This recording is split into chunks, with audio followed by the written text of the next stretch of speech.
TMC supremo Mamata Banerjee ने तीसरी बार ली मुख्यमंत्री पद की शपथ। राजभवन में राज्यपाल जगदीप धनखड़ ने दिलाई पद और गोपनीयता की शपथ। कोरोना महामारी की वजह से इस कार्यक्रम को बेहद सादगी भरा रखा गया। शपथ ग्रहण के बाद मुख्यमंत्री ममता बनर्जी का बयान। कोरोना से लड़ाई को बताई अपनी पहली प्राथमिकता। कहा कि कोरोना के खिलाफ जारी रहेगी जंग। ममता बनर्जी ने हिंसा करने वालों पर कड़ी कार्रवाई की भी बात कही।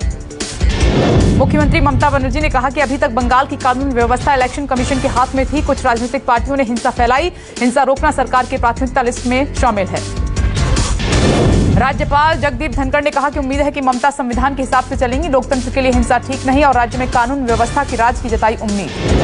बंगाल में चुनाव के बाद हो रही हिंसा की घटनाओं के खिलाफ बीजेपी का हल्ला बोल। कोलकाता में पार्टी दफ्तर में ली हिंसा के विरोध और गणतंत्र की स्थापना के लिए शपथ। और इस मौके पर पार्टी अध्यक्ष जेपी नड्डा रहे मौजूद। कोरोना ने फिर पकड़ी रफ्तार। लगातार 3 दिन से घटते केस के बाद मंगलवार को मामलों में उछाल आया है। पिछले 24 घंटे में 3,82,602 नए मामले आए हैं। नए संक्रमितों का आंकड़ा सबसे ज्यादा संक्रमित देश अमेरिका के नए कोरोना मरीजों से 9 गुना ज्यादा है और देश में पिछले 24 घंटे में रिकॉर्ड 3,783 लोगों की कोरोना से मौत हुई है। एक दिन में होने वाली मौत का यह आंकड़ा सबसे बड़ा है। मुंबई पहुंचा 1 लाख वैक्सीन की खुराक का नया स्टॉक और 45 साल से ऊपर के लोगों का फिर से शुरू होगा वैक्सीनेशन। और खत्म होने की वजह से मंगलवार को बीएमसी के वैक्सीनेशन सेंटर से लोगों को खाली हाथ लौटना पड़ा। यूपी में कोरोना के बढ़ते कहर के चलते सोमवार तक लॉकडाउन बढ़ा दिया गया है। अब सोमवार सुबह 7 बजे तक लॉकडाउन रहेगा। पहले गुरुवार सुबह 7 बजे तक लॉकडाउन था। राजस्थान के सीएम अशोक गहलोत ने बुलाई कैबिनेट बैठक। लॉकडाउन पर हो सकता है फैसला और कोरोना के बढ़ते केस की वजह से लॉकडाउन पर फैसला संभव। दिल्ली हाईकोर्ट में ऑक्सीजन संकट पर आज एक बार फिर सुनवाई और केंद्र सरकार देगी कारण बताओ नोटिस का जवाब। कोर्ट ने कहा था कि क्यों नहीं केंद्र पर चले अवमानना का केस। हाईकोर्ट पहले ही कह चुका है कि ऑक्सीजन सप्लाई पर अब कोई बहानेबाजी या तर्क नहीं सुना जाएगा। हाईकोर्ट ने केंद्र सरकार को फटकार लगाते हुए कहा था कि आप आंखें मूंद सकते हैं लेकिन हम नहीं। सुप्रीम कोर्ट की पेरेंट्स को राहत। ऑनलाइन क्लासेस की फीस कम करने की दी सलाह। कोर्ट ने कहा है कि स्कूल बंद हैं, उन्हें कैंपस में दी जाने वाली कोई सुविधा का खर्च नहीं उठाना पड़ रहा है, इसीलिए उन्हें ऑनलाइन क्लासेस की फीस जरूर घटानी चाहिए।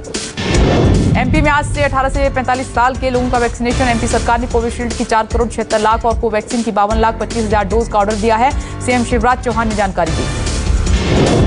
देश में फैली कोरोना महामारी के मद्देनजर आईसीएमआर ने टेस्टिंग को लेकर नए दिशा निर्देश जारी किए हैं। आईसीएमआर ने कहा है कि हॉस्पिटल से डिस्चार्ज के समय आरटीपीसीआर टेस्ट रिपीट करना जरूरी नहीं। आईसीएमआर ने निरंतर राज्य यात्रा के लिए भी आरटीपीसीआर टेस्ट की अनिवार्यता हटाने की गुजारिश की है।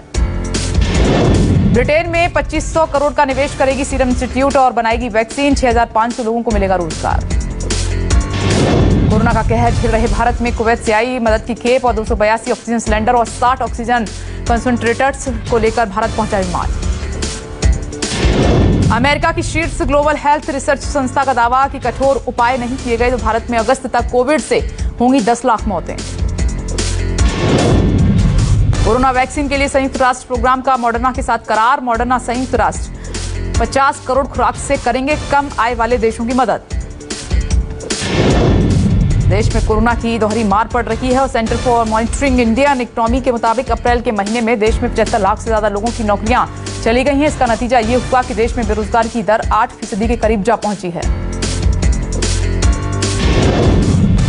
मराठा आरक्षण पर सुप्रीम कोर्ट का बड़ा फैसला। मराठा समुदाय को आरक्षण असंवैधानिक करार। आर्थिक और सामाजिक पिछड़ेपन के आधार पर दिया गया था आरक्षण। कोर्ट ने कहा कि 50% आरक्षण सीमा तय करने वाले फैसले पर फिर से विचार की जरूरत नहीं है। कोरोना की मार के बीच फिर बढ़े पेट्रोल डीजल के दाम। राजधानी दिल्ली में पेट्रोल 90 रुपए 74 पैसे प्रति लीटर हुआ जबकि डीजल हुआ 81 रुपए 12 पैसे प्रति लीटर। मुंबई में पेट्रोल 97 रुपए 12 पैसे प्रति लीटर और डीजल है 88 रुपए 19 पैसे प्रति लीटर। चेन्नई में है पेट्रोल 92 रुपए 70 पैसे और डीजल है 86 रुपए 9 पैसे प्रति लीटर। कोलकाता में है पेट्रोल 90 रुपए 92 पैसे और डीजल है 83 रुपए 98 पैसे। दिल्ली के विकासपुरी के यूके नर्सिंग होम में आग लगने से हड़कंप। दमकल की 7 गाड़ियों की मदद से आग पर काबू पाया। नर्सिंग होम के पहले मंजिल पर बने स्टोर रूम में लगी थी आग।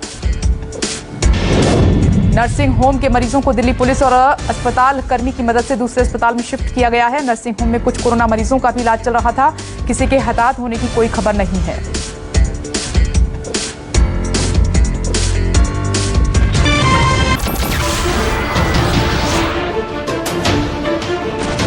नमस्कार, मैं हूं मानक गुप्ता। अगर आपको हमारा ये वीडियो पसंद आया हो तो इसे लाइक और शेयर जरूर करें और हाँ, हमें सब्सक्राइब और फॉलो करना ना भूलें ताकि आप देश और दुनिया की कोई खबर मिस ना करें। तो जुड़े रहिए हमारे साथ और देखते रहिए न्यूज़ 24।